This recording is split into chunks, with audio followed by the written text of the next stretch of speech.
ఏ రాజకీయ పార్టీ అయినా క్యాస్టులో ఉన్న లొసుగులను వ్యవస్థలను కించపరచకుండా జాగ్రత్తగా మెదులుతూ ఏ ఒక్క నియోజకవర్గంలో ఏ ఒక్క వ్యక్తిని కించపరచకుండా ఏ ఒక్క కులాన్ని మతాన్ని విమర్శించకుండా వ్యక్తిగతంగా వాళ్ళను తక్కువ చేసినట్టు చూడకుండా తగిన విధంగా జాగ్రత్తలు తీసుకుంటూ సీట్ల సర్దుబాట్లు కానీ ఇంకేమైనా వాళ్ళకు చెందాల్సిన సీట్లు ఉంటే కానీ అన్నీ కూడా జాగ్రత్తగా మెదులుతుంటుంది. కానీ తాజాగా చంద్రబాబు గారు ప్రకటించిన తన తొలి జాబితా అభ్యర్థుల ప్రకటనలో బీసీలకు భారీగా వెన్నుపోటు పొడిచారు. గతంలో ఎన్టీఆర్ ఉన్నప్పుడు బీసీలకు పెద్దపీట వేసేవారు. ఆయన ఉండగా ఎంతోమంది బీసీలు దిగువ చిన్న కులాల నాయకులు చివరికి పేదవాళ్ళు సైతం చట్టసభలకు ఎన్నికయ్యేవాళ్ళు. ఆ మాదిరిగానే ఆంధ్రప్రదేశ్ సీఎం జగన్మోహన్ రెడ్డి గారు సైతం డబ్బు లేకపోయినా సరే వాళ్ళలో కష్టపడే తత్వం ఉంటే ప్రజలకు మంచి చేసే తత్వం ఉన్న వాళ్ళకు ప్రోత్సహించడంలో జగన్మోహన్ రెడ్డి గారి దగ్గర కూడా మనం చూసాం. గతంలో 2019లో ముఖ్యమంత్రి గారు జగన్మోహన్ రెడ్డి గారు గెలిచిన తర్వాత చాలామందిని ఆయన పైకి తెచ్చిన విధానానికి హ్యాట్స్ ఆఫ్ అని ఏకంగా రాష్ట్ర వ్యాప్తంగా కూడా చెప్పిన సంగతి మనకు తెలుసు.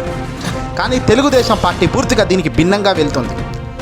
ఆయన హయాంలో తెలుగుదేశం పార్టీ అంటే వెనుకబడిన వర్గాల పార్టీగా ముద్రపడటమే కాకుండా ఆ వర్గాల నుంచి అదే స్థాయిలో మద్దతు కూడా దక్కేది.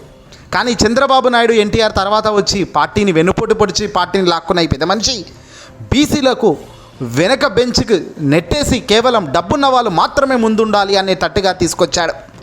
కార్పొరేట్ నాయకులు అగ్రవర్ణుల వారికి మాత్రమే పార్టీలో బలాన్ని పెంచుతున్నారు. డబ్బు లేని వాళ్ళు కింది స్థాయి వాళ్ళు మెల్లగా పార్టీ నుంచి పూర్తిగా కనుమరుగయ్యే తట్టుగా చర్యలు తీసుకుంటున్నారు.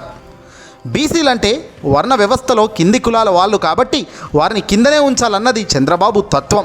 అదే ఆయన నైజాం కూడా. వారికి అవకాశాలు ఇవ్వరాదని వారిని కేవలం ఓటు బ్యాంకుగా మాత్రమే వాడుకోవాలన్నదే చంద్రబాబు నీచ ఆలోచన. మరి ఇలాంటి నీచ ఆలోచన కలిగిన వ్యక్తికి ప్రజానికం నుంచి ఓట్లు లభిస్తాయా? ఖచ్చితంగా లభించవు. బీసీలకు న్యాయం చేయలేదు, ఎస్సీ ఎస్టీ మైనార్టీలకు న్యాయం చేయలేదు. నిరుపేద కుటుంబాలు అంటేనే చిన్న చూపు చూస్తాను అన్న ఆలోచన కలిగిన ఈ వ్యక్తి పేద ప్రజలకు రేపొద్దున ప్రభుత్వం వస్తే ఏం చేస్తాడు? ఇప్పటిదాకా పలానా ఒక చేశాను 40 ఏళ్ళ చరిత్రలో నా వెనక తిరిగితే ఇవన్నీ కనబడుతున్నాయి అని ధైర్యంగా చెప్పుకోలేని చంద్రబాబు రేపొద్దున ఎన్నికల్లో గెలిస్తే ఇంకేదో చేస్తానంటే పీకింది 40 ఏళ్ళు ఏమీ లేదు, కానీ ఇప్పుడు వచ్చి ఇంకో ఏదో చేస్తానంటే నమ్మడానికి ఎర్రి పుష్పలామా అంటున్నారు ప్రజలకు. తాజాగా విడుదల చేసిన ఎమ్మెల్యేల అభ్యర్థుల జాబితాల్లో చంద్రబాబు ఈ వివక్ష చూపించారు. ఇది నిర్మోహమాటంగా కళ్ళకు కనిపిస్తున్న సత్యం. 45% జనాభా ఉన్న బీసీలకు కేవలం 18 సీట్లే కేటాయించాడు. మైనార్టీలకు ఒకే ఒక్క సీటు ఇచ్చి ఊరుకున్నాడు. 4% జనాభా ఉన్న కమ్మలకు మాత్రం ఏకంగా 21 సీట్లు ఇచ్చి తన పెత్తందారి గుణమేంటో మరోసారి నిరూపించుకున్నారు. అందుకే కదా ఆంధ్రప్రదేశ్ సీఎం జగన్మోహన్ రెడ్డి గారు పదే చెప్పేది, మన పోరాటం మన యుద్ధం పెత్తందారుడికి వర్సెస్ పేదింటి వాడికి. ఈ పోటీలో ఈ యుద్ధంలో గెలిచేది ఎవరు అన్నది పేదవాడి చేతిలోనే ఉంటుంది. 4% జనాభా ఉన్న కమ్మలకు 21 సీట్లు ఎందుకు ఇచ్చావయ్యా?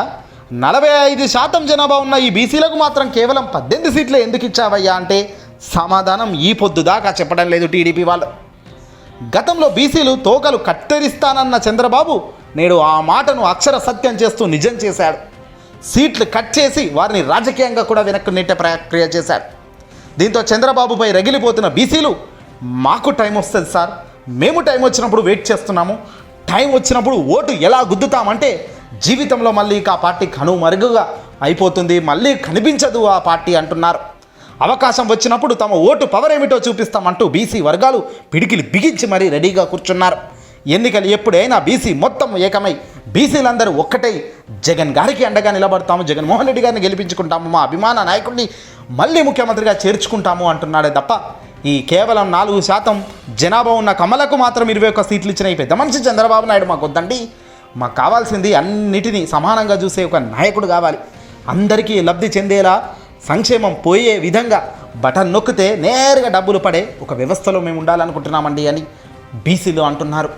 ఇది జగన్ గొప్ప పరిపాలన, ఆయన ఆలోచన తీరుకు, ఆయన అన్వేషణకు, ఆయన తీసుకున్న నిర్ణయాలు అందుకే అంతలా ప్రభావితం అవుతాయి, చంద్రబాబు మాదిరిగా కాదు.